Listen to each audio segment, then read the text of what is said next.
Okay, we're live, Alexander. How are you doing? I'm doing very well. I'm very pleased to be back in London. A lot still to do to sort out everything, but in my house. But um, generally, it's good to be back in London again. Great. Great. So let's do a live, me and you, for about 1 hour.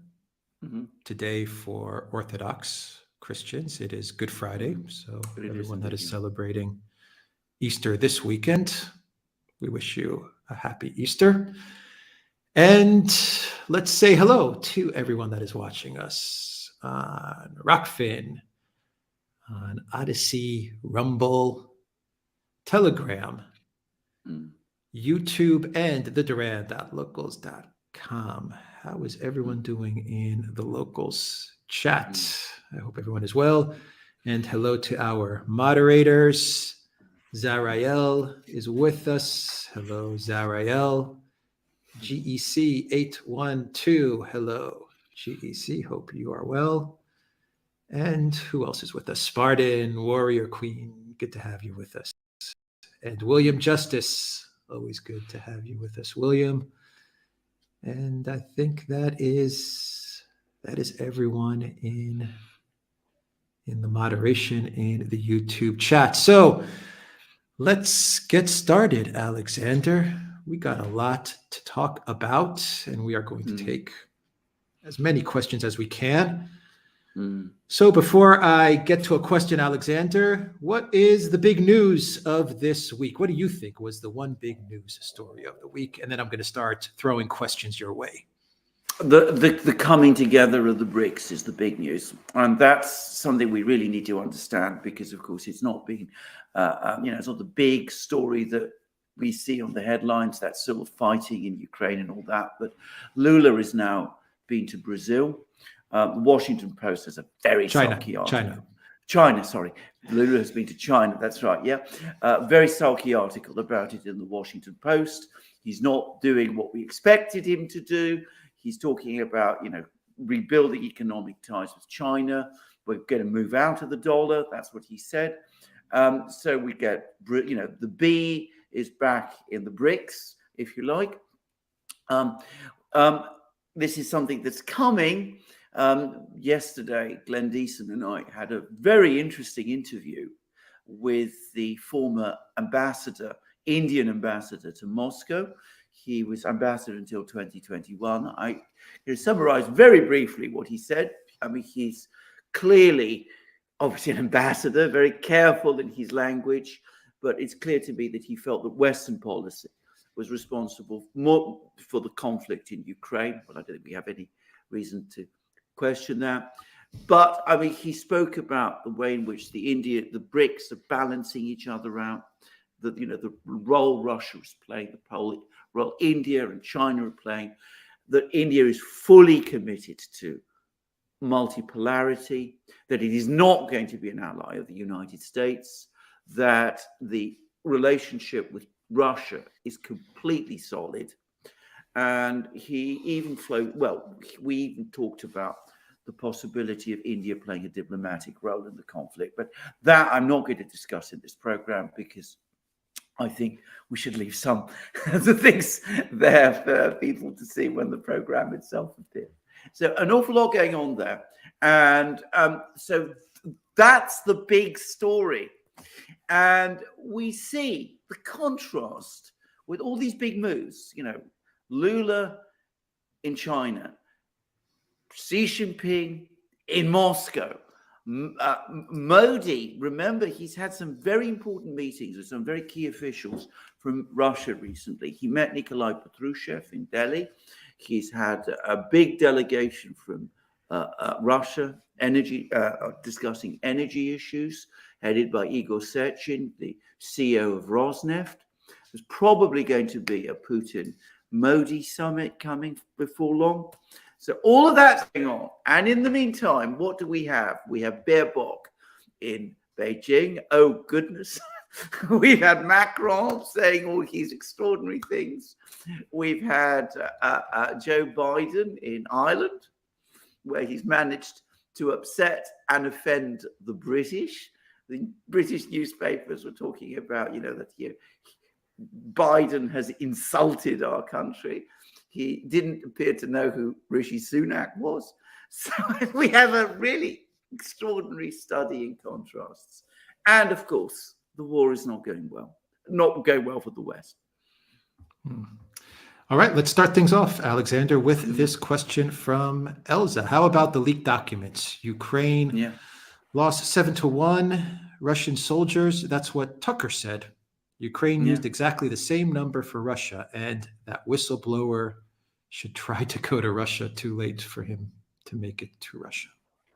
Too late to make it for Russia. Well, I have to say, if it was this whistleblower, and I'm not saying it wasn't, by the way. Let's wait and see. But if it was him, then I think it's important to say that this was a whistleblower leak. It was not a leak carried out by a faction within the US government, which I thought at one point that it might have been. So I just want to say that. But let's wait and see. Now, it's very, very interesting that one of those original documents, one of those documents about Ukrainian Russian losses, what it seemed to do, and this is what Tucker is saying, is it flipped. It gave figures for Russian losses, which are probably close to Ukrainian ones, and it gave a figure for Ukrainian losses of 16,000 killed, which by coincidence is almost exactly the same figure that the BBC and Media Zone have been able to confirm about Russian losses. So it's a very interesting way in which that thing was flipped. And I think I haven't seen Tucker's point, but I think Tucker's probably getting it about right. I mean, all the information we're seeing, the cemeteries in Ukraine, the reports from the towns and villages across Ukraine are of people being devastated by enormous losses. And one of these documents spoke about the fact, one of these Pentagon Papers 2 documents spoke about the fact that if Ukraine's offensive fails, Ukraine may be forced into total mobilization because its losses are so great that that's the only way it would be able to make up the numbers in its army, and that doing that would have political consequences for Zelensky and his government. It might inspire protests. And by the way, and for the record, it would be catastrophic for the economy as well. Mark Hewitt, thanks to Jack Teixeira, we have confirmation that NATO troops are in Ukraine. When will the number of deaths of these troops be revealed? Never. I have to say, I mean, why is anybody surprised about this? I remember right at the outset of the Libyan intervention back in 2011, David Cameron, our then British Prime Minister, standing up in the House of Commons saying categorically, no boots on the ground. And I think it was 2 days later, a group of SAS men were tracked down and rounded up in Libya by a group of villagers. So, Cameron says no troops on the ground, then we discover that the troops are there on the ground. Of course, there are NATO personnel in Ukraine. It would be anybody who has had any doubts about that is simply being naive. As to when will the losses be admitted, the answer probably is either never or some point in the indeterminate future when the archives are finally opened. Yeah. Alan Shepard Page says, Jesus Christ was crucified so we might be saved, believe in him, and have eternal life. Blessed Good Friday, Duran and family. Thank you. Thank you very much. Thank you for that. Yeah.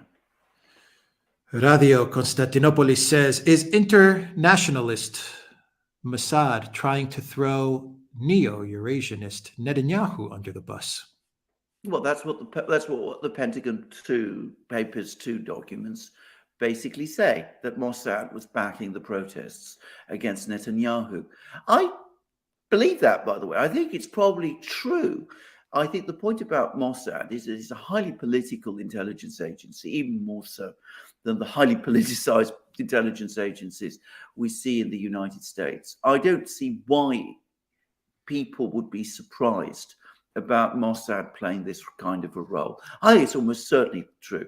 I don't know enough about Israeli domestic policies to be able to explain the dynamics of this. But from some people's point of view, especially in Washington, Netanyahu has been altogether too friendly with the Russians.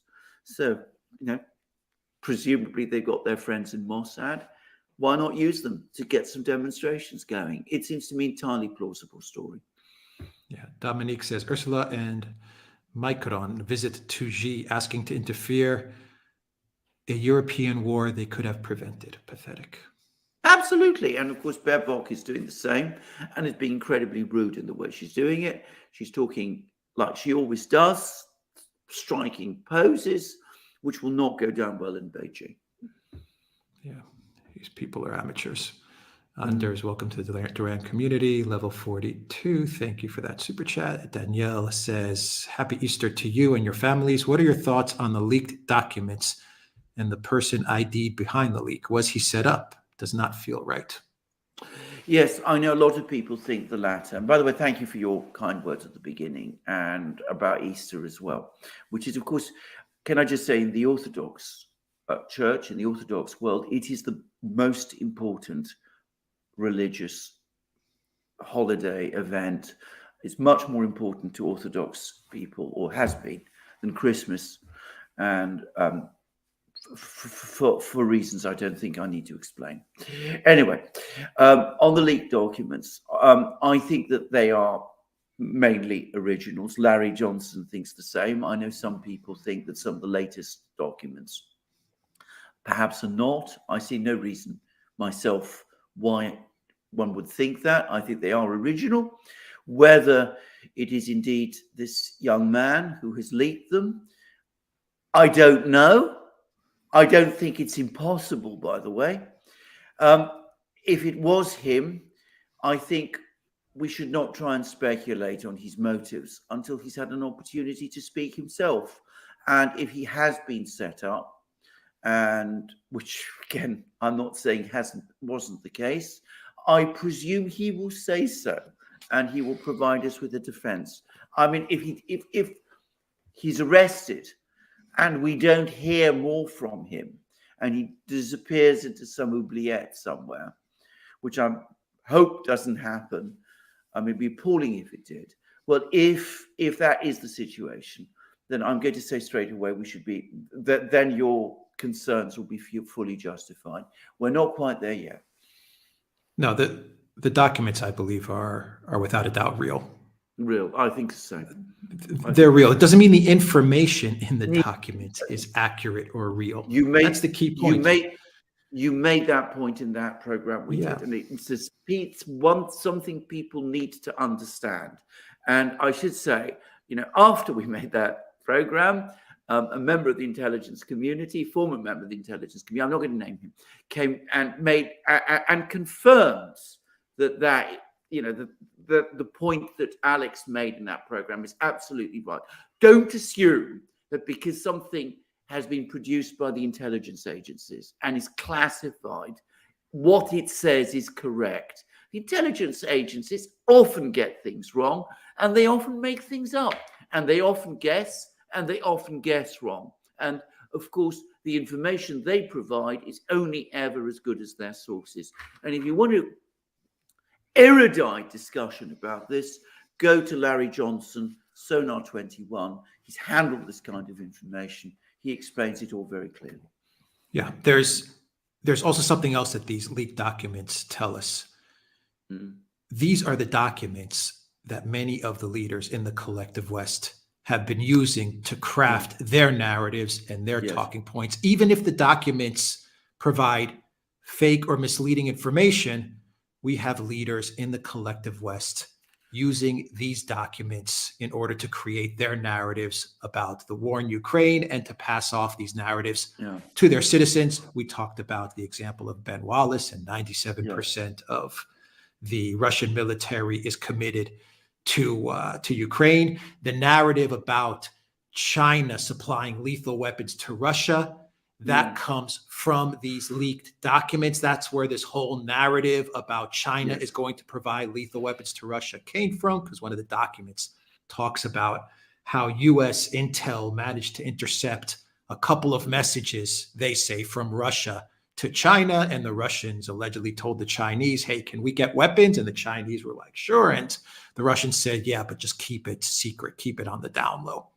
That's what one of the documents tells us. And that's where Blinken and Sullivan and all these people crafted the narrative and the message about China is going to provide weapons to Russia. And Alexander, another thing that the documents tell us is that the New York Times and the Washington Post were contracted by the intel agencies of the United States to not only report about the leaked documents, but to hunt down the person that leaked them.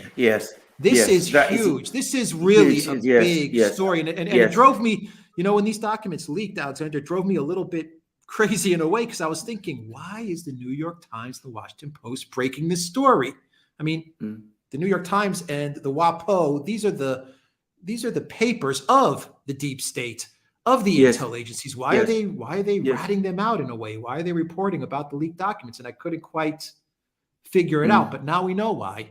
It wasn't about them reporting about the information in the leaked documents. It was more about providing the cover for them to help them on the back end to hunt down the person who allegedly leaked these documents. And that's exactly what they did. What they did. And Tucker Carlson actually mentioned this as well in his open last night.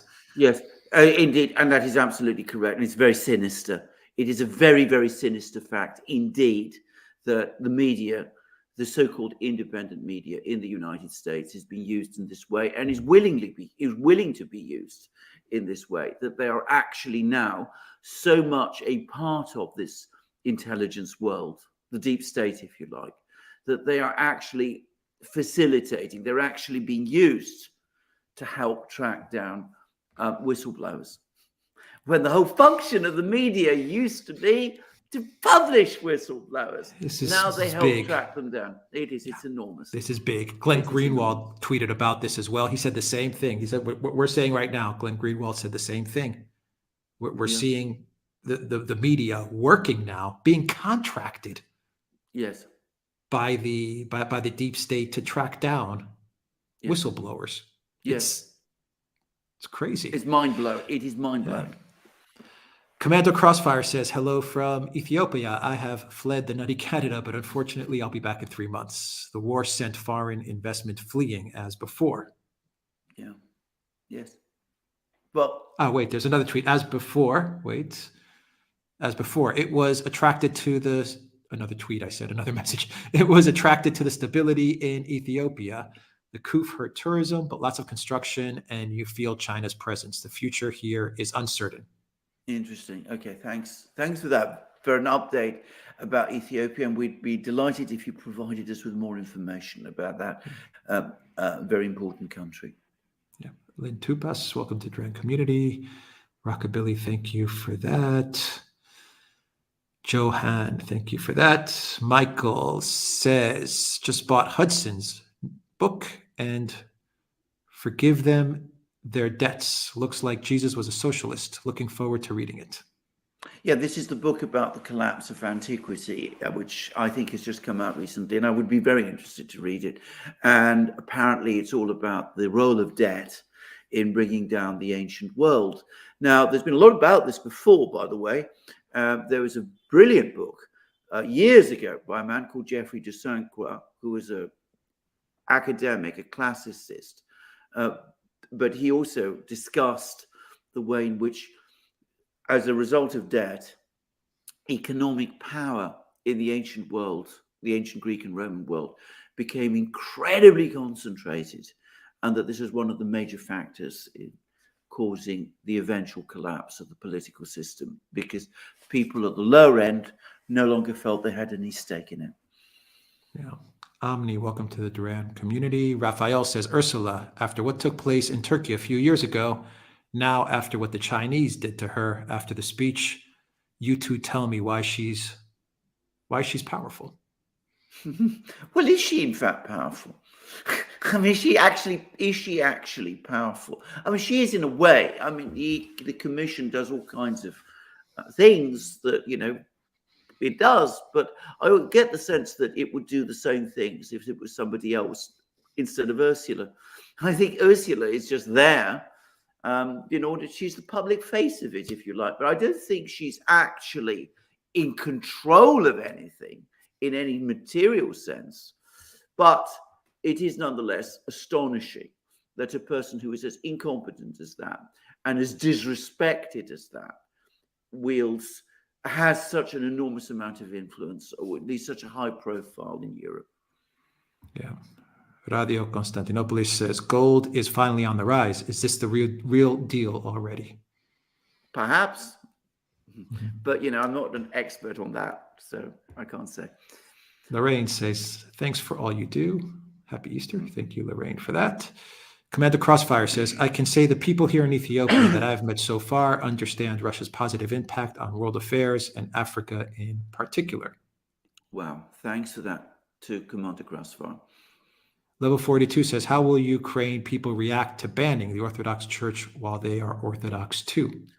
Well, they're already reacting. They're reacting very, very negatively. You saw the protests at the Lavra in Kiev, people coming. And this has been, I think the Ukrainian authorities were taken by surprise by all of that.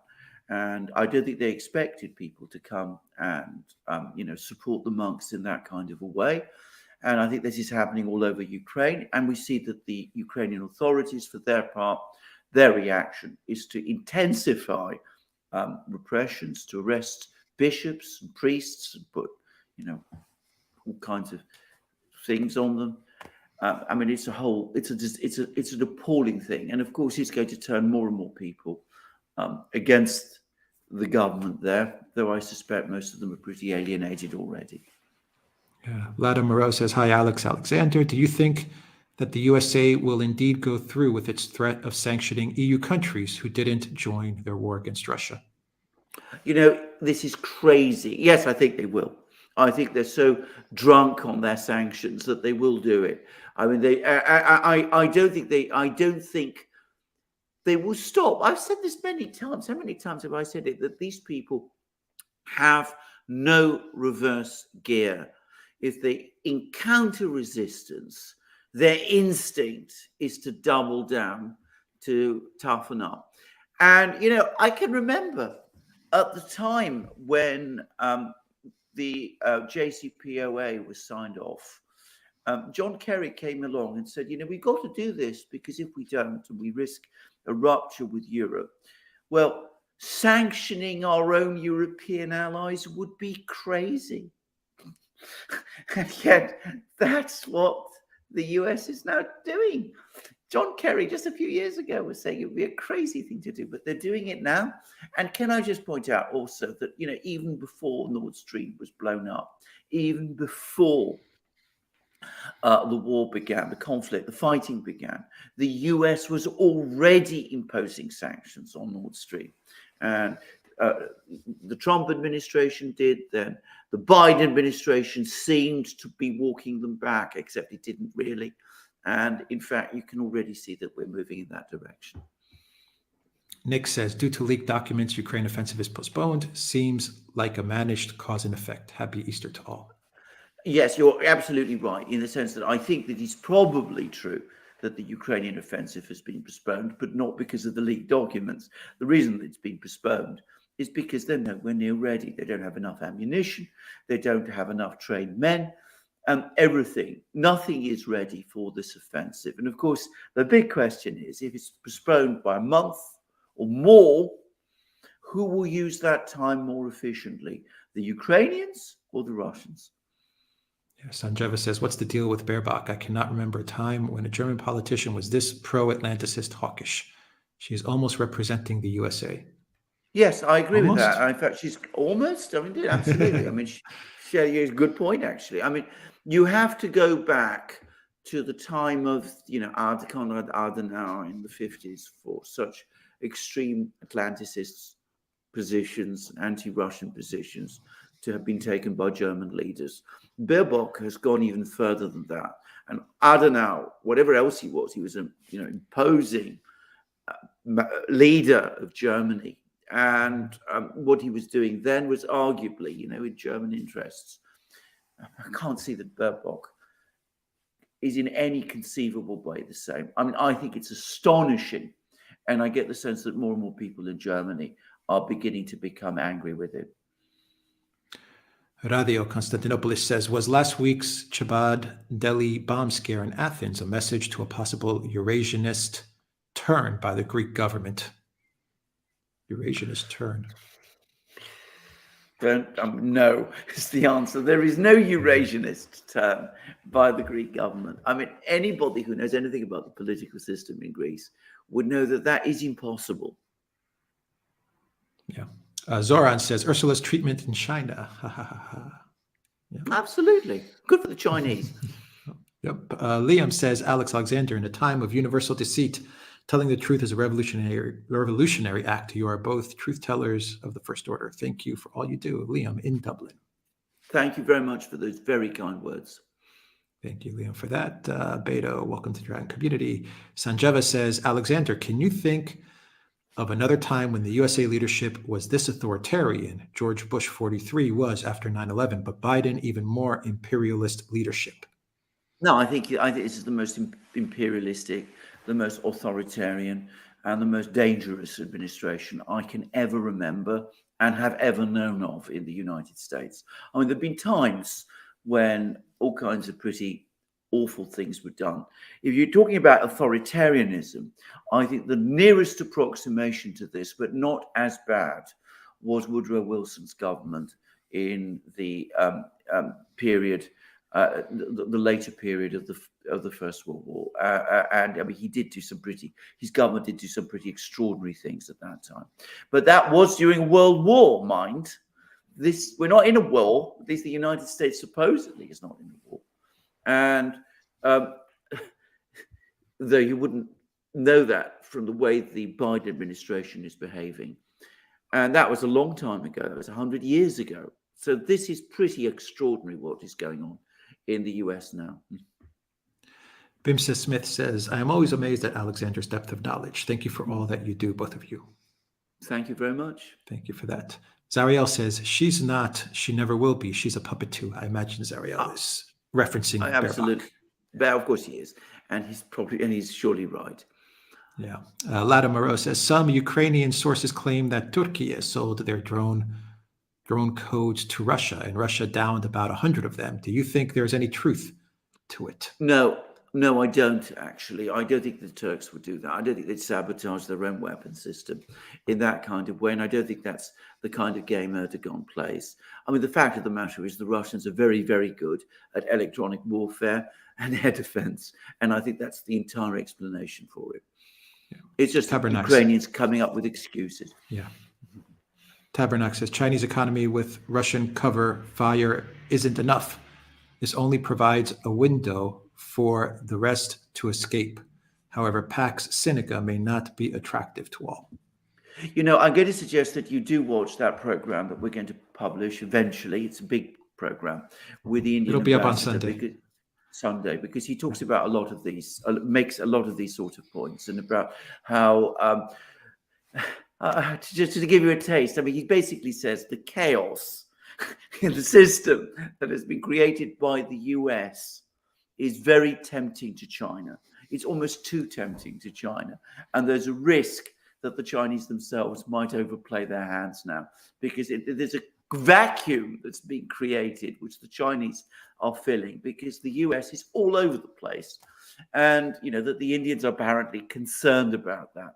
So he has a lot to say about this. My own view is that the Chinese understand that the power has limits. And they've been very careful to talk to the Russians, to talk to the Saudis, to talk to all of these people. I don't think they're going to rush ahead like a bull in the China shop, though I can see why, from an Indian perspective, there might be a risk that they might do that. Yeah. Logan River says, love you guys. Happy Easter to you and your families and everyone in the chat. What was the name author of the book on classical debt you mentioned, Alexander? Right. It was, the title was something like The Class Struggles in the Ancient Greek World. And the author is got it's a complicated name. It's Geoffrey de Saint Croix, St. Croix, Croix, and so he's quite an interesting author. Now, obviously, as the title implies, he comes from a left-wing background. He is by no means a doctrinaire Marxist or anything like that.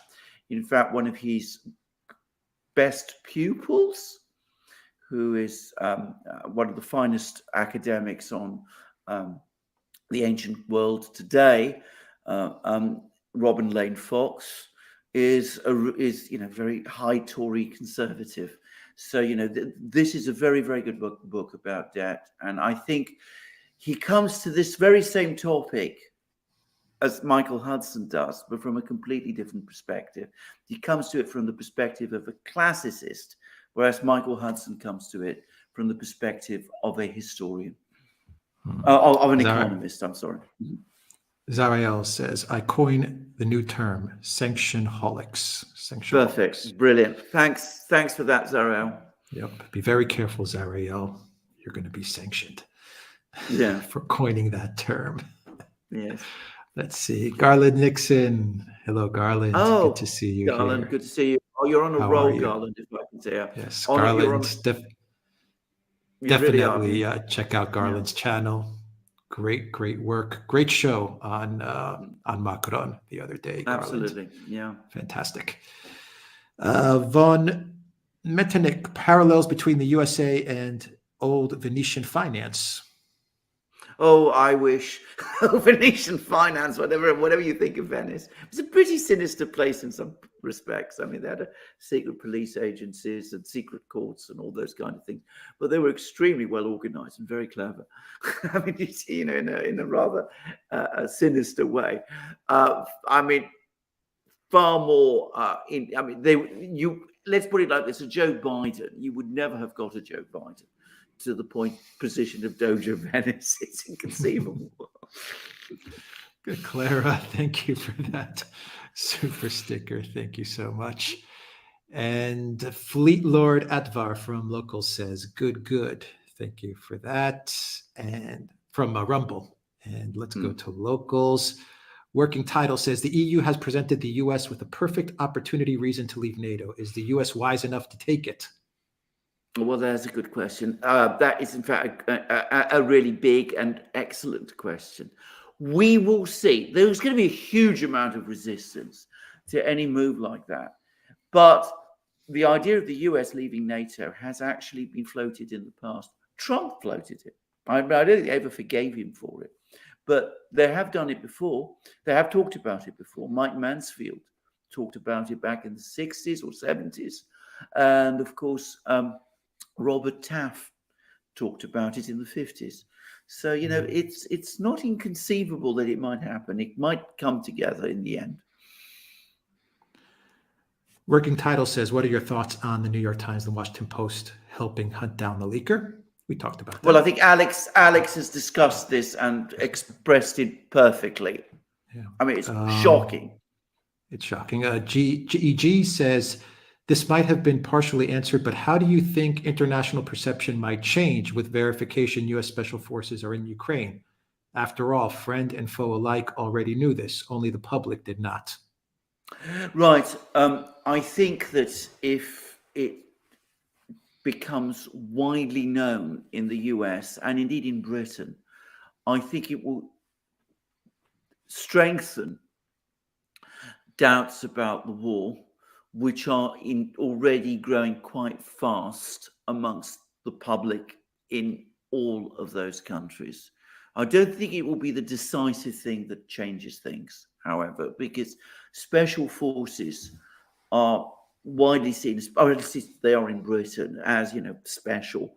They're not quite seen as quite the same as, say, a British infantry regiment being sent to Ukraine. I think that would be that would change things in a much more radical way. Where it will make a big difference is globally. Everybody knows it's happening, But if it's publicly admitted or confirmed that there are Western soldiers involved in the fighting in Ukraine, that will confirm the view in many countries around the world that the US is essentially fighting this war and is out of control. Yeah, it helps the Russians, because the Russians have been saying that they're fighting, essentially they're fighting the collective West and NATO in a hybrid war, and this just confirms that. And, it does take away, to a certain extent, one of the West's big talking points, which is, we're helping Ukraine, we're arming Ukraine, but we're not a party to this war. Yes. Not a party to this conflict. Well, that now comes into doubt.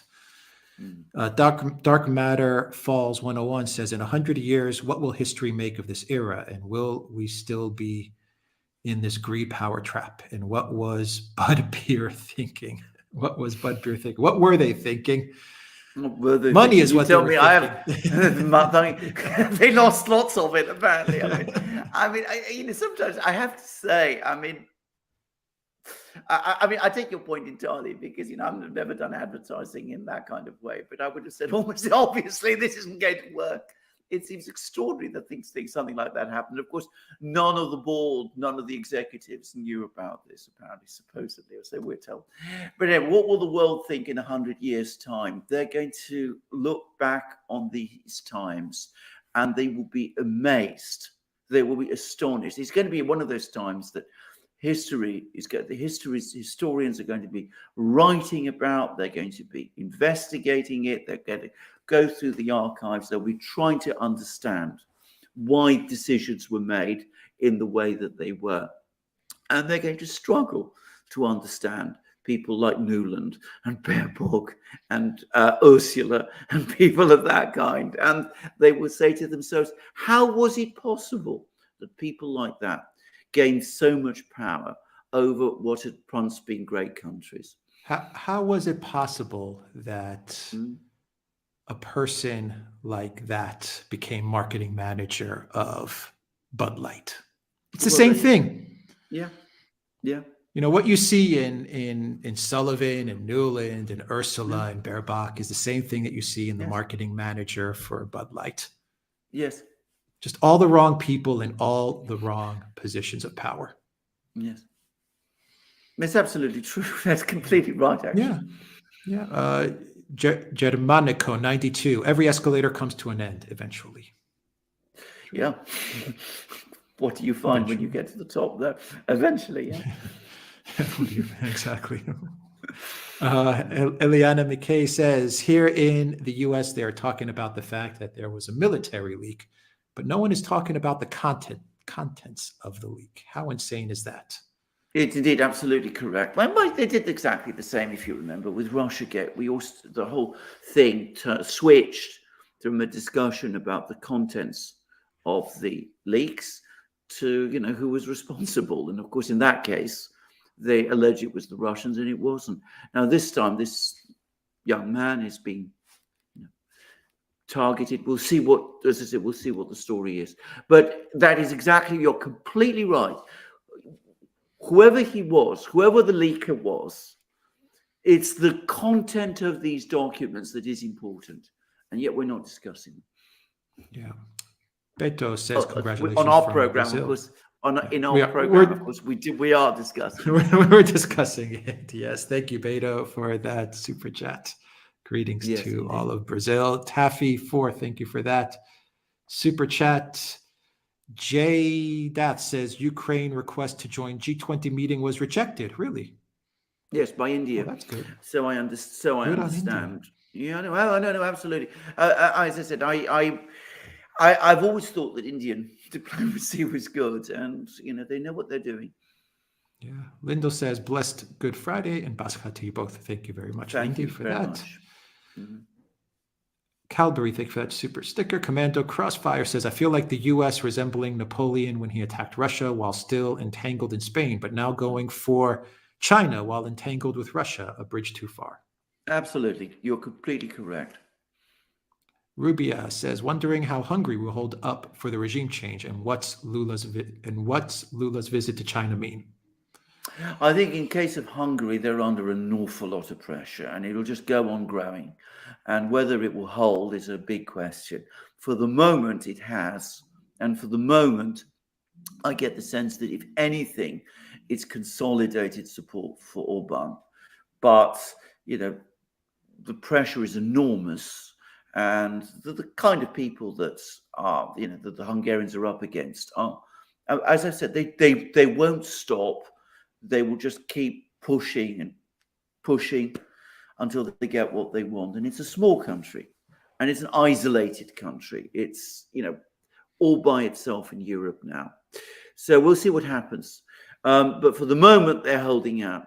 Now, Lula in China is a big story. And, Brazil is a big economy. It's the biggest country in Latin America by far. He's disappointed the US. There's a really sulky article about him in the Washington Post that, he's not promoting democracy as he should, or that kind of thing. But the fact is, Lula is pursuing Brazil's interests. Brazil boomed economically when he was president, in part because of the trade with China, and he wants to restore that. And Brazil imports most of its fertilizer apparently from Russia. In fact, I didn't know. So he wants good relations with Russia, and he wants to move out of the dollar, and he wants to do all of those things. And Lula's background, none of that should surprise one. That's not a wholehearted endorsement of Lula. So a lot about him you can take issue with and legitimately criticize. But it didn't surprise me at all that he took this line. Yes, Sanjeva says, by the way, I saw Come and See and recommendations by multiple YouTube channels. Oh my God, that needs to come with a lot of warning. It will haunt you for a long time, but you can understand Russia's attitude towards invaders. Absolutely. I should say, when I saw it first time in London, it was as a film show, and I had absolutely no idea of what it was I was seeing. I'd heard that it was a war film set in Belarus during the Second World War. I knew nothing else, and I came out of that cinema in a state of profound shock. They say it's the best war movie Well, ever, it's the best, or at least the best World War II. I would say it's the best war movie I've ever seen. Yeah. Ivasovic says German Greens were in power twice and were the most pro-war party in Europe. First time in Serbia in 1999 under Fischer, and now versus Russia under Baerbock. Absolutely correct. That's entirely correct. Now, after the Serbia experience, the Greens almost collapsed in Germany. I mean, I think they fell out of the Bundestag. I think they got less than 5%. Zariel will have the exact numbers. And then Fukushima came along and they revived on the back of that. And they've grown stronger ever since. We'll see whether events repeat themselves and whether this Ukraine debacle eventually does for them what happened before. Yeah. Trevelyan, thank you for that super sticker. Raphael says, guys, does Poland know Russia said if they fell, they are in danger to them? Russia will move 300 miles inside Poland. Medvedev said that in a speech. Yes, I think Medvedev sometimes goes a bit too far, and I think he did on this occasion, actually. I mean, I think it's absolutely proper and legitimate to tell the Poles, be very careful what you're doing. You don't want to drift into this situation. It could go very, very badly for you. But for a Russian politician of his importance to actually threaten Poland with invasion, I think, even if it's an invasion in response to what Poland itself is doing, I think that could perhaps, in fact, strengthen the position of the hardliners in Poland, not weaken it. Yeah, Radio Konstantinopoulos says, is at this point Israel entirely isolated in the Middle East? Yes, I think it is largely isolated in the Middle East. It's seen its alliance with Saudi Arabia, well, if not completely collapse, certainly lose a lot of its former strength. Egypt has never been a particularly reliable ally either. So I think Israel, it's seeing the network of alliances that Netanyahu so successfully created over so many years crumble. However, I think we have to understand that I don't think these moves in the Middle East actually threaten Israel. I don't think that it means that, because Israel's alliances aren't working as they did, that means that we're on the brink of an Arab attack on Israel or anything like that. I don't think anybody in the Middle East is planning that at the moment. From Ryan, even though things seem bleak at the time, let's remember the Pascal Troparian. Christ is risen from the dead, trampling down death by death, and to those in the tomb bestowing life. Blessed Pascal. Thank you very much. Thank you for that, Ryan. From Mark, what do you think about Seymour Hersh's column that Mark Milley is the only adult in the room? Well, he says different things. Seymour Hersh is telling us different things about Mark Milley. Now, he published this very interesting article in Substack about the grotesque level of corruption in the Ukrainian government, about the fact that Burns apparently came along. The CIA director told Zelensky, you're going too far. You can't be this greedy. He also said, this is Hersh again, that the intelligence professionals have given up on Blinken and Sullivan, and that they're very disappointed with Milley because Milley appears to share this delusional optimism, and was talking about a surrender document for the Russians after they're defeated in Ukraine.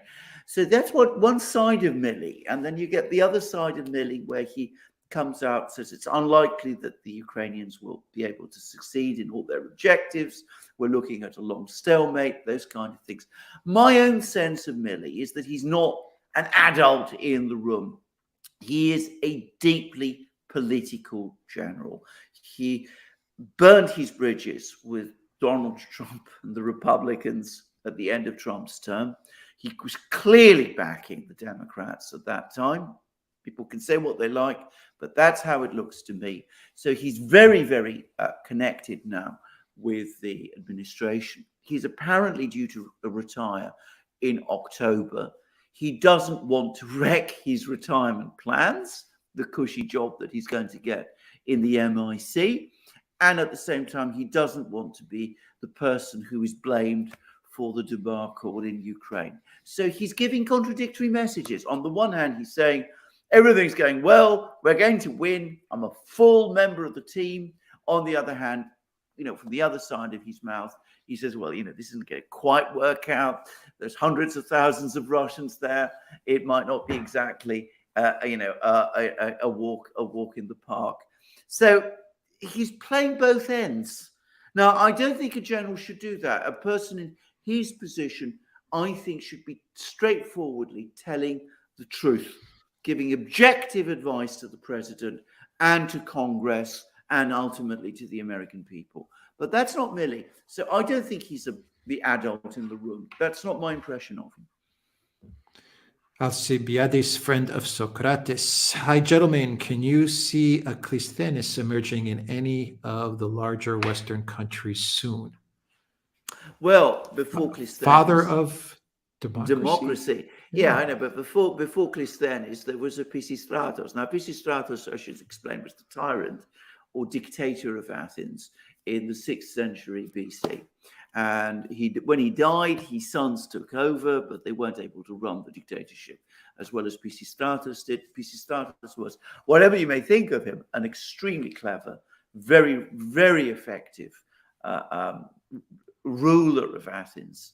And the dictatorship collapsed.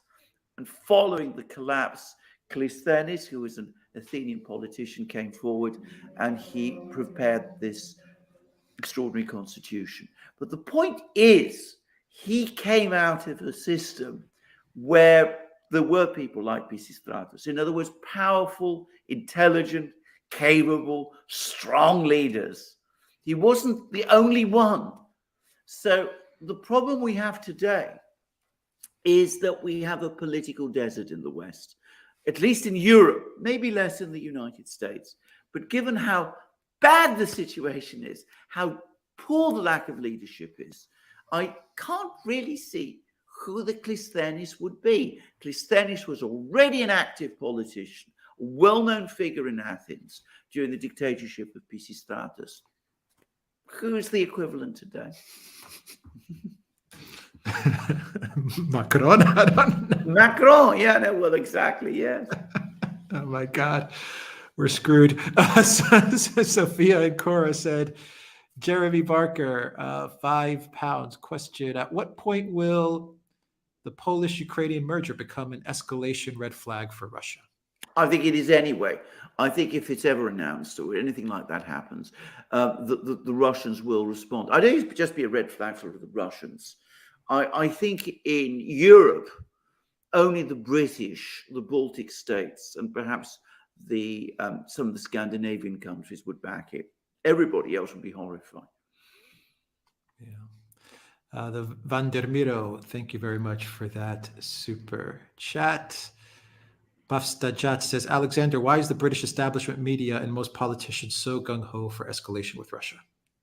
This is an excellent question. And I was actually asked exactly that question yesterday on a Russian channel, by the way. Now, can I just say, I don't know fully what the answer to this is, but I think at some level it is a combination of a corrupted memory of Britain's old policy of balance of power. You know, the Russians are too powerful, so we have to knock them down in some ways. And visceral Russophobia, which goes back to the early 19th century and has never gone away, and always seems to be just there under the surface in Britain, bursts out into the open every so often. And it's difficult to understand.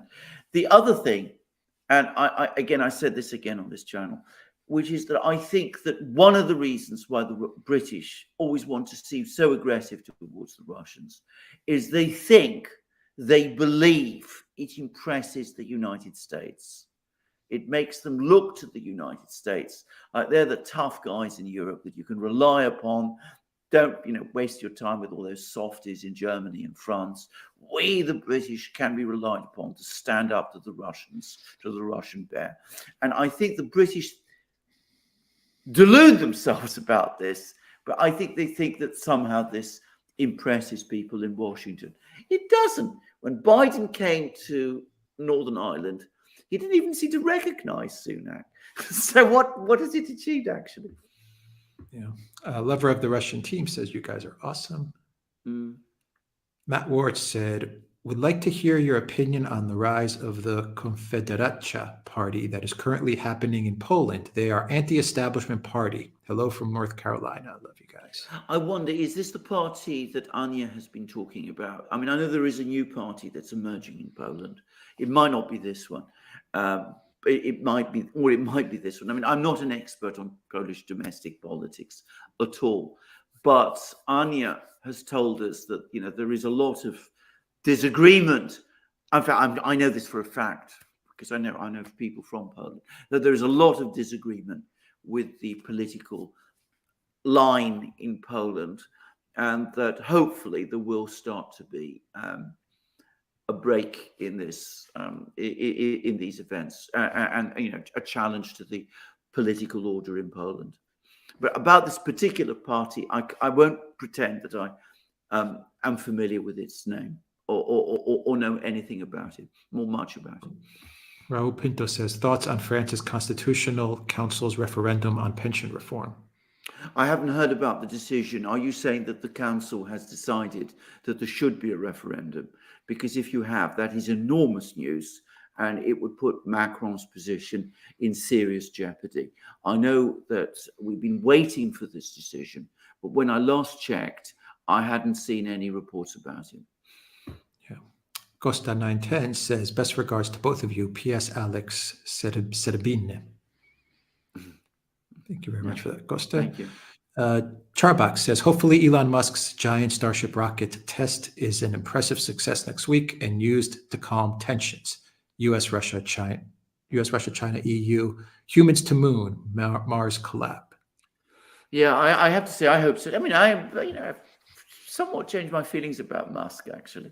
And by the way, I hope you all saw that brilliant interview he gave with the BBC journalist.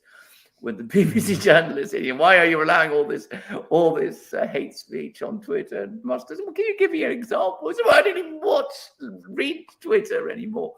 Even directly after he said that, the journalist said that he was concerned about all of these things that he'd read on Twitter.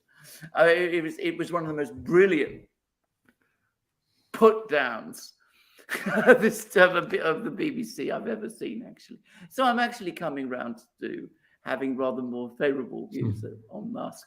And can I just say, I do wish him well in his space endeavours. I never thought they'd succeed, but there we go. It turns out beginning to look like I was wrong. Let's go to locals. GEG says, do you believe the capture and prosecution of the leaker will be used by the U.S. West as weight for further censorship and classification, such as the U.S. Restrict Act? Matt Taibbi wrote yesterday that he sees a wave of censorship coming. Oh, yeah. Yes, I'm afraid never I agree. Yes. Yeah. What's the phrase? Never let a crisis go to waste. Yeah, absolutely. Tradewife UK says, with your Orthodox Christian hats on, do you feel engaged in a biblical struggle? I haven't thought of it in those terms. I would rather not do so, actually. I mean, all I would say is, I mean, I do think that our backgrounds do provide us with a certain perspective on events, but I wouldn't use that language to describe our own feelings about this, and at least my feelings about this. Ignaki says, thank you for this briefing. Doesn't it appear a bit too easy to access these documents? This Massachusetts man should be commended for showing the breach. Well, I think he's done a public service, actually. I'm going to say so. I mean, I don't see that any one of these documents compromises the security of the United States. I don't even see that it compromises the Ukrainian offensive, actually. I mean, it doesn't give away any plans, for example. It does explain to us a great deal about the decision-making processes, but no source that I've seen has been, compromised. No asset has been exposed, but it has provided information, which I think has been useful in helping us to understand what happened. And after all, the media must think the same because they've covered these documents. Yeah. Law of Attraction says the Bloomberg forecast for Russia's GDP growth was changed for much positive figures for 23-24, whilst the France, Germany, GDP, etc. will be declining. For how long may the collective West still finance the Ukraine project? P.S. Have a great Easter, gentlemen. It's a very, very good question, actually. Yes, I agree. I mean, nobody has ever said that I was a pessimist. Nobody would ever describe me as a pessimist about the Russian economy. But over the last year, it surprised even me on the upside. It surprised Putin on the upside. He himself said during a visit to a factory that he hadn't expected things to turn out as well as they have. So there you go. And I do think they will achieve positive growth this year. All the indications at the moment suggest that they will. And our problems are only starting, and they're going to get worse. And in some ways, it'd be worse for us if we avoid a big recession, so that things just go on getting worse slowly, as they've been doing for many, many years now. So there's never really enough of an incentive to change and turn things around. And that would be a bad thing. If we had a big crisis, a big economic crisis, well, we might even get people coming out and saying, well, things have to be changed and we have to think things differently this time. I'm not saying that would happen, but, one can hope. Lada Moreau says, with all that calling to arm in Poland, do you think Poland will move into Western Ukraine? I think they're sorely tempted to. I think they changed their feelings about this. I think their mood about this goes backwards and forwards. And I think that there's a big argument about it in Poland as well. I get the sense the military in Poland are dead against it. I think some of the political leaders are entirely for it. I think there is divisions about it in the population. I think most Poles would not want to see it. AD says Putin is not calling for Easter ceasefire this year. Did he learn his lesson from the last one? Did he learn from the last one? Yes. Was the answer. Yeah. The Christmas ceasefire. Yes. Rifi says, how do the U.S. overcome censorship? South American media will save us from the deep state censorship. Free Assange. Oh, gosh, okay, there's a thought. Yeah, I'm not really familiar. Media. I guess that's Yes, South American. Yes. I'm not familiar with South American media, to be honest. Thank you for that. Thank you for that super chat. Mena Elza says Russian frozen assets. First, the West wanted to steal them. Second, they can't find them. Now they will have to give them back. Hard to follow. Well, I think this business is just silly. First of all, I think if they had found them, they would never give them back. They would always find some kind of legal device to hold on to them. The fact that they are saying now that they will give them back is because they can't find them. That's my own view. That's my own view. They destroyed their own economies. They're destroying the US dollar reserve currency for assets that they can't even find. No, I know. That tells you everything. These people are beyond incompetent. Beyond incompetent. At least find the assets before you start imposing the sanctions. Yes. Camp Kaffer says, according to a newspaper report from earlier today, the head of the Ukrainian military intelligence said that the leaks would not impact the counteroffensive, might just be damage control, but who knows? Yeah, I don't think it will impact the counteroffensive. If the counteroffensive has been postponed, it's not because of these leaks. It's because of things like ammunition shortages, training problems, organizational issues of that kind, even weather conditions. Yeah. From Working Title, did the New York Times, Washington Post publish any of the leaked documents? And if so, how is that different from Assange? No, it's not different. I mean, but they I don't think they've published them, but they've certainly commented about them, and they've discussed many of their contents. Of course, they give their own spin on what these documents say, but certainly they've discussed their contents. And of course, they will say that's different from what Assange did, because Assange just provided you with an opportunity to see the documents themselves. But I will say again, I think what Assange did was an enormous contribution to journalism. I think he gave us a tremendous insight into the way in which decisions are made. I think it was fully legitimate journalism. And I think that he broke no law doing it. Yeah, Lana Michi says, thank you so much for everything you do. Do you think the USA policy could change depending on the next president? Well, we'll see. It depends entirely, I think, on who that president is. And if it's Donald Trump, whether he's any more successful this time round in defeating his opponents than he was last time. Because last time they basically boxed him in. Yeah.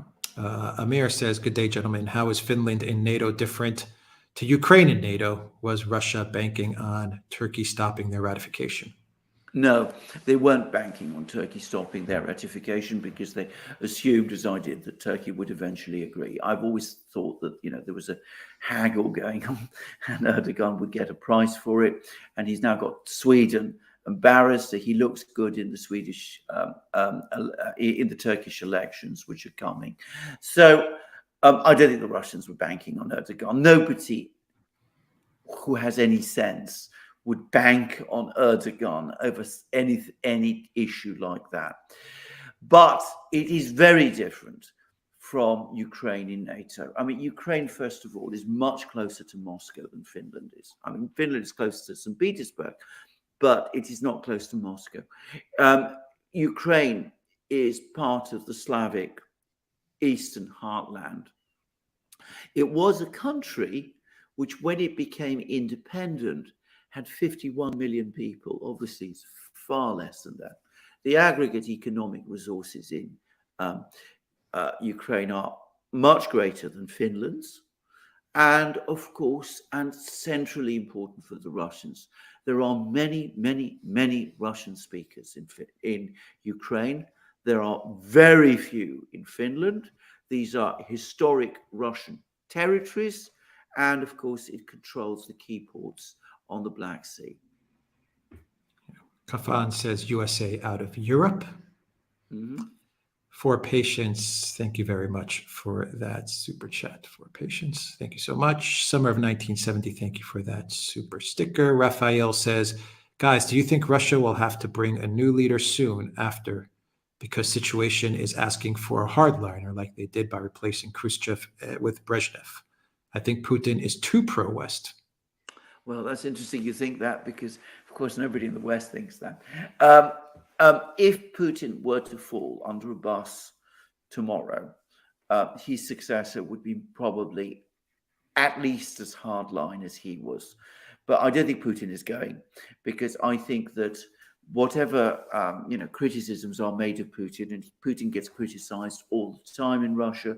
Many people criticize him for being too soft on the West, not pro-West. You can't call him pro-West after the things he's been saying, especially since that speech he made in Munich in 2007. But they said that he's too soft. But I think they recognize that, he's the international leader. He's the person who's friends with Xi Jinping, friends with Modi. He's the brilliant manager who keeps the government together. He's the person that the people in Russia know and look to as their leader. I think there is no sense in Russia at the moment that they want to change the captain of the ship that's going through the storm. Alan Popsicle says, thank you for all you do. All empires come to an end, but the speed at which the West is collapsing is astonishing. I didn't think people could destroy a great power so quickly, even if they tried. Absolutely. But then, of course, if you put a person like the current president in charge and his team, maybe that's not so surprising after all. Simon says, use of the yuan has increased to 5.9% in 2 years. What will happen to the euro and dollar if it doubles again? Which it will. That's essentially a follow-up to the previous question. Events are accelerating at an astonishing pace. And now Brazil is saying it wants to trade with China, no longer in dollars, but presumably in these other currencies. Yep. K1F8 says, Paths of Glory is another great war movie which depicts the hypocrisy and duplicity of the ruling class at the expense of the soldiery. Absolutely. I completely agree. Yes. Pinyamamba, thank you for that super sticker. Edgar Sotelo says, hi guys. Thank you for that, Edgar. Sparky says, General Mark Milley may be like Field Marshal Keitel. At a distance, he appears like a military man, but in reality, he's a yes man. Yes. Not a bad comparison, I think. Joe Rin, thank you for that super sticker. Kirill, thank you for that super sticker. Danielle, there are elections this year in a number of European countries. Do you think that there will be any significant changes in the people in power? Will Macron be forced out soon? I think that at the moment, any leader who loses is going to be replaced by another leader who will follow exactly the same policies. I mean, we've seen that happen continuously. We've just seen it in Finland. I mean, Marin led the Social Democrats to defeat. So the new government is going to continue doing exactly what she did, despite winning the elections. And that's unfortunately the disaster that we are in Europe today. Will Macron be forced out? It's not impossible. I've been reading articles now, which is saying that in France, it's perceived that he either hides when he is in France or escapes abroad to places like China to try and make a big splash there, but that he's no longer able to communicate or to have any kind of dealings with his own people. If it is true, by the way, that the State Council has ordered a referendum, which I haven't seen that decision, but if it is true, then I think his days are numbered. But I have to say, I would find it a surprising decision by the State Council to make. From Odyssey, Breaking Bread asks, the Duran, what are you gentlemen going to do when the internet falls? Are you ready to lead a real wonderful life homesteading? Love from the former USA. We will find all kinds of good things to do. Don't worry. From locals, USA Now says, speaking of the wrong people in the wrong places, and there's a meme attached to this question, Alexander, to this comment on locals. So it's in the locals chat. Thank you, USA Now, for that. S.J. Warrener says, military summary says that during Zelensky's trip to Poland, an agreement to form an alliance between the two countries was signed and will be implemented at year's end. Could this happen? Yes. I mean, I think there are some people in Poland who might do it. Yes, is the answer. One cannot exclude these possibilities at all. I haven't seen any confirmation of this. And, I don't know where Dima is getting his information about this from. But, it's something I'm perfectly willing to believe. I believe much of this is from way back when they did sign the agreements for the freedom of movement and to work and to get residency. But that was 6-9 months ago. But if we're talking about an outright military alliance, then that is something new.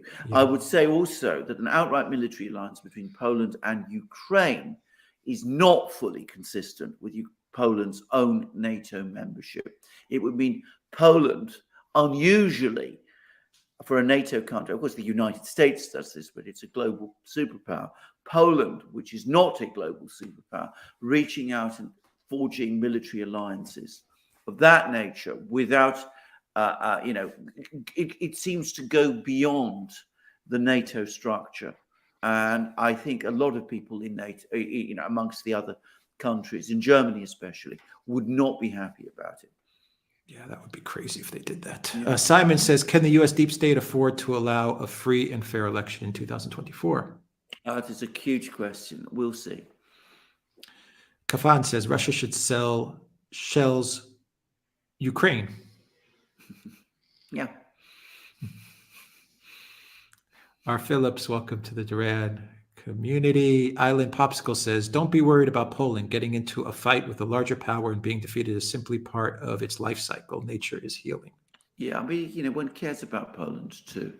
And war is not something one should will on them. But I think there are plenty of people in Poland who would be horrified at these things. And I think you could start to see a big swing in Polish opinion if we ever got there. Michael Sherry says, the lack of competent leaders in the West is a product of inherited wealth and power, not one of our so-called leaders is there by merit. Cull them all. Yeah, I agree. Peter Sugleris says, just tuned in team, do you think Yannis Varoufakis has any role to play? What is the present view of him within Greece, if anything? Well, Alex is closer to Yannis than I am now. By the way, I knew him at school. I did. I don't know. I've never met him. I don't know him. Yeah, we were briefly, but this was, we were both, we were about 7, 6. We were when I was briefly at school, but he was in the same class as me, long ago, back in the 60s. I've never had any contact with him since then. But my own sense about Yannis is that he's an absolutely marginal figure in Greek politics. He's got a lot more traction, if I can put it like that, by turning up to the lecture circuits, giving people information and advice and opinions and things of that kind that he does in Greek politics. I don't think he has any role to play in Greece. That's my sense anyway. No, I agree. I think in the media space, he's a huge figure, but in the political space, it's hard to gain traction in Greek politics, to make your way into the parliament and to gain traction. So it's going to be a hard road ahead for him if he has political ambitions, at least with a new party. If he decides to go back into Syriza or one of these older parties, if they would have him back, that's a different question. Yeah. But as a media figure, he's very influential. Yes. Tabernak says, maybe defeating the miniature Eurasian powers, Japan, Germany, is giving some people false confidence. Russia and China are the real Eurasian powers. Absolutely. You're completely right about that. Pinyamamba, thank you for that super sticker. Simon says, the ECB is insolvent with trillions of euros of losses on Eurozone bonds. Is this the end of the EU project? We've said this we wondered about this so many times. I mean, economically, this thing doesn't make sense and it cannot be sustained in the long term. But the one thing these people are skilled at is kicking the can down the road. And that's what they've been doing. And I think for the moment, they are going to be able to do that. I wouldn't look too much about the bond issues at the moment. Look at two other things. Look at gas prices, which may start rising again. Look also at interest rates. If interest rates in the US continue to remain strong, that might start to have an impact too, especially if gas prices start rising. Alvan, thank you for that super chat. Lucille says, you finally got it out of me. Wish I could send more. All my best love. Thank you very much, Lucille, for that. George says, Christos Anesti. Thank you very much, George. Elza says, just a joke. Musk bought Twitter. Putin bought Musk with Twitter. Who is the richest man now? I also trust Musk a bit more now. Well said, Elza. VK, thank you for that super sticker. Frost says, there are increased talks of the USA invading Mexico. How can that change the geopolitical game? AMLO is very defiant to USA, refusing to join sanctions against Russia and being too nice to China. I think another Mexican war is absolutely not what the United States needs at this particular time. Why not do something rather more within the US's competence, obvious competence, and which will cost an awful lot less and which will have no great geopolitical ramifications, which is to complete the wall and gain control of the border. That seems to me the right way to approach the problems in Mexico. And obviously law enforcement has a role and all those other things. But a war in Mexico? I mean, this is getting more and more far-fetched by the day. Sparky says, when I was a soldier and later an engineer in Europe in the 80s and 90s, Europeans were noticeably anxious to work with an American. I guess they thought we were cool. They're running things there now. Yeah. Well said, Sparky. Harry C. Smith says, I remember the U.S. officially entered recession at the end of February 2020, before the virus arrived in North America. Why does no one ever mention this? Well, indeed, quite so. Yeah, true. Summer of 1970 says, Western leadership is fubard. Mm-hmm. Thank you for that. Zariel says, trust is earned, not purchased. Correct. Absolutely. Very well says. Robin R., thank you for that super chat. Far, thank you for that super chat. Sam, thank you for that super sticker. Alexander, thank you for that super sticker. Valley S is in the house. Thank you for that super sticker, for that super chat. Tired, looking for a name. Great job. Please don't stop. Thank you for that. Jack Blair says, the collapse designed to hide Vatican in China. The collapse designed to hide now Vatican in China. Okay. Quite sure I understand, but anyway, thanks for your super chat. Thank you for that. Jack Blair, to hide true nature of economic collapse for now. Okay, it's a two-part question. The collapse is designed to hide now Vatican in China, to hide the true nature of the economic collapse for now. No. I'm not sure I completely understand. I mean, as I understand, China and the Vatican don't actually even get on. They don't even have relations with each other. So I'm not quite sure I'm not quite sure the point you're making. But anyway, we'll see. Jack Blair says, follow the money moving around. It's moving. Perhaps money in the Vatican being money moving around the Vatican, perhaps. Yeah. Let me know in the chat, Jack, and I'll pass it on. Joe Tacoma says, always appreciate your analysis and presentations. Slava Duran. Thank you very much for that, Joe. La 69 says, hello from Cyprus. Looks like the U.S. subprime bond market is crashing in junk tier bonds. With banking crisis recently and Fed mentioning recession, looks like we're going to have another GFC event. Well, quite possibly. And if so, it will be a dramatic event. and we'll see how the authorities, such as they are, deal with it. I mean, with Janet Yellen in charge and Christine Lagarde at the European Central Bank, we've got nothing to fear. Yeah. Radio Constantinopolis says, is Kasidiaris the solution for Greece? Alex, this is your... No, he's not. So. No, he's not. Salvatore says, can Russia afford to negotiate a peace that does not include Russian control of Odessa and Transnistria, and perhaps a land bridge to both areas? I think this is something we've discussed many, many times. I'm going to say again, I don't see this conflict ending without some sort of Russian control over Odessa, at least from a Russian point of view. I'm sure that is the ultimate aspiration of most Russians and probably a majority of Russian decision makers. Where am I here? Let's see. J-Tron says, in the catastrophic event that atomic weapons are used, it would seem to me that Russia has a tremendous advantage with the supersonics and extensive bunker networks that still function. Your thoughts? Yes, I think they probably would, but it is a terrible thought.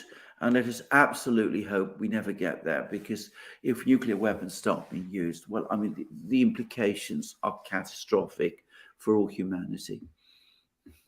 Radio Constantinopolis says, I don't always drink beer, but when I do, you can tell my gender. Happy Easter, fellow gringos. Thank you very much for that. Radio Constantinopolis. K1 F8, Alexander, who was the superior Violetta, Callas or Tebaldi? Callas. Life of Brian says, if I wanted to groom the public to accepting that American soldiers were in the conflict, a fake leak is the way I'd do it. Interesting. Yeah, well, it's Mark Kurt, thank you for that super sticker. Ricardo Afonso, thank you for that super sticker. Sam Whiskey says, the International Space Station needs Russia. It does. It can't function without Russia. Well said. Breaking Bread from Odyssey says, Russia and China are family. Interesting. Thank you for that. S.J. Warrener says, when Wagner is finished in Ukraine, maybe they can go to Mexico to fight the drug cartels. Well, it's a thought. J. Sol Bakan says, you can tell that the U.S. politicians are insane because they won't build a wall or even patrol the border, but they will start a full-blown shooting war with Mexico. That's exactly the point I was making before, and I think you put it very well. Yeah. Law of Attraction says, what about the Russian Orthodox Church breaking the relationship with Cyprus Orthodox because of Cyprus Church started mentioning the fake Ukrainian Orthodox Patriarch in official prayers? Where is this going? It's going badly. I mean, we now have an effective rupture within Orthodoxy, and it's really bad. And Jeffrey Pyatt got what he wanted, or so it seems to me. He split the Orthodox community. Yeah, that was the plan. Melissa, thank you for that super sticker. From Locals, BFT Eyes Wide says, simply thank you and happy Easter, gents. Thank you for that. And where are we here? Rob Janu says, what is the best lesson the West can learn from Russians?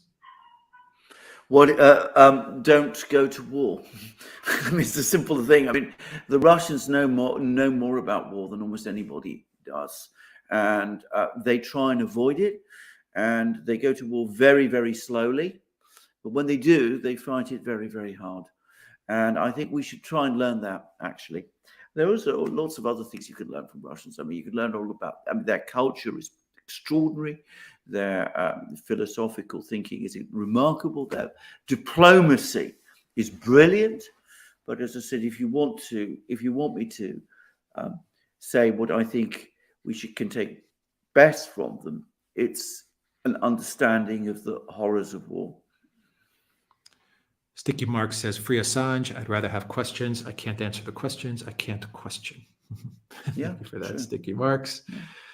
Sanjiva says, can we all agree that once the Duran hits 400,000 YouTube subscribers, we are going to celebrate with a 4-hour live stream? Well, I did one once. Yeah. We've done a 5-hour live We've done a stream, 5-hour Sajib. live stream, absolutely, Yes, yes. we have. Beto says China chooses song Novo Tempo, Ivan Lins. Yeah, okay. Thank you for that, Beto. Well said. PF Coop says, what do you make of Cy Hirsch's latest article that Putin is acting irrationally lately? Thanks. No, he didn't say that himself. He attributes that Source. to a source, and I don't think he's acting irrationally at all. I don't know what Hirsch himself thinks, but anyway, I just think I'd say that. I mean, I don't see anything irrational about Putin's behavior. Mehmet says, Alexander has mentioned a couple of times before that he thinks Erdogan will come through in the upcoming elections. Why does he think this way? I think for two reasons. Firstly, three reasons. Firstly, whatever one may think of Erdogan, and I have very, very mixed feelings about Erdogan, he is clearly the most experienced politician in Turkey, the biggest beast in the field, if you like. He's one person everybody in Turkey knows. Now, that may be an advantage, it may be a disadvantage. I think ultimately it is more an advantage than not.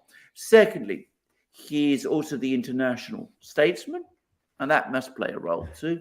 He's somebody who certainly managed to put Turkey on the map politically. But lastly, he has this enormous advantage that he is the incumbent. And I think that he's probably going to use that for all it's worth. And being Erdogan, he's quite capable of doing it unfairly. Now, having said that, I want to stress, I'm not absolutely saying definitely that Erdogan is going to win these elections in May. This is going to be the most difficult fight he's had since he emerged as Turkey's leader. But I think on balance, looking from my perspective in London from a distance, I think he'll just make it through. Yeah. 437, thanks, 1138 says, after the years of near zero rates of big banks and corporations, was that inflation absorbed by the world's supply and maybe now showing up? Seems like a way of stealing from the rest of the world. Yeah, you're absolutely correct. And this is what Putin's been saying as well. He's talked about this at length. He's talked about the way in which the zero interest rates and all of that essentially enabled the Western powers, was a way that the Western powers used to plunder the rest of the world, keep their own inflation rates down. And that world is coming to an end. Look, read Putin's latest, he's made a whole series of speeches since about the summer of last year in which he's talked about this at length. Summer of 1970 says, sincerely hope all the good people in the Durand community are preparing for the collapse of the West, however they can. Crazy days ahead. Yeah. Kyung Anderson, thank you for that super sticker. Jungle Jin says, is Fauci related to Mengele? I don't think so. And from Rumble, Ken Media Reader says, if the pipeline sabotaged, we expect not just sanctions, but economic sabotage events. Yeah, we've seen it with the Nord Stream thing. And notice, by the way, nobody talks about it anymore, but the 6 guys on a boat story has collapsed. Nobody takes it seriously anymore. Even the Swedes and the Germans have said it's ridiculous. Yeah. Ken Media Reader says, can you provide some color commentary on China's summit with Central Asia countries, but not including Russia?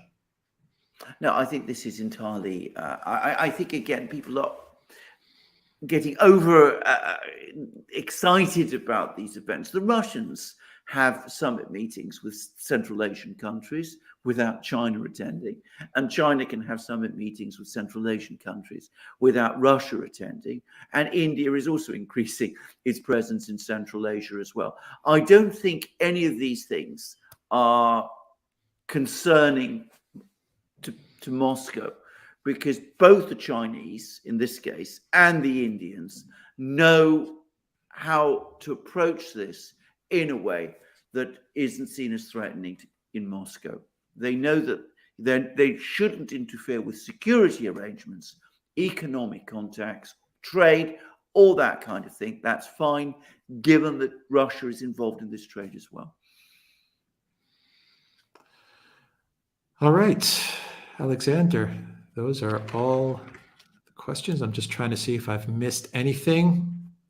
Your final thoughts, Alexander, as I look through It's a great chats to see if I got everything. Yeah, great live stream. I mean, the one thing one does take away from these live chats and these live streams is how concerned people are about the situation, which they're right to be, because we are at a pivotal moment. This is one of those moments in history where everything is changing. It's going to be a much bigger, more radical change than 1989 was. 1989 is going to look small by comparison. That says a lot.